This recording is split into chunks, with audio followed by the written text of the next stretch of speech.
നിരാഹാര സമരം 7ാം ദിവസം പിന്നിടുമ്പോൾ സെക്രട്ടേറിയറ്റ് മുന്നിൽ സമരം ശക്തമാക്കി വനിതാ സിവിൽ പോലീസ് റാങ്ക് ലിസ്റ്റിൽ ഉൾപ്പെട്ട CPO ഉദ്യോഗാർത്ഥികൾ. കയ്യിൽ കർപ്പൂരം കത്തിച്ചുകൊണ്ടായിരുന്നു ഉദ്യോഗാർത്ഥികളുടെ പ്രതിഷേധം.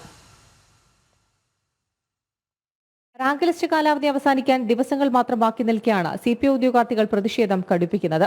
തികച്ചും വൈകാരികമായ നിമിഷങ്ങൾക്ക് സെക്രട്ടേറിയറ്റ് സാക്ഷ്യം വഹിച്ചു. കയ്യിൽ കർപ്പൂരം കത്തിച്ചായിരുന്നു ഉദ്യോഗാർത്ഥികളുടെ പ്രതിഷേധം.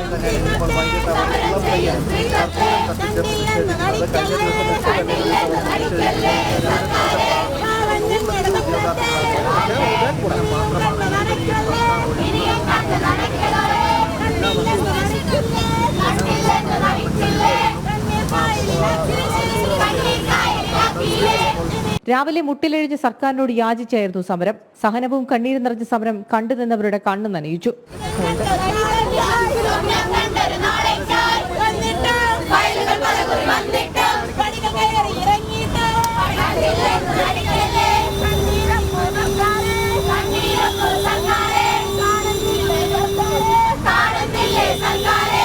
ഈ മാസം 19-നാണ് വനിതാ CPO റാങ്ക് ലിസ്റ്റിന്റെ കാലാവധി അവസാനിക്കുന്നത്.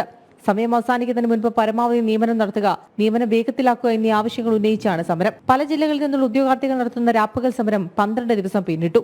നിലവിൽ 964 പേർ ഉൾപ്പെട്ട റാങ്ക് ലിസ്റ്റിൽ 235 നിയമനം മാത്രമാണ് നടത്തിയത്. ജനം, തിരുവനന്തപുരം.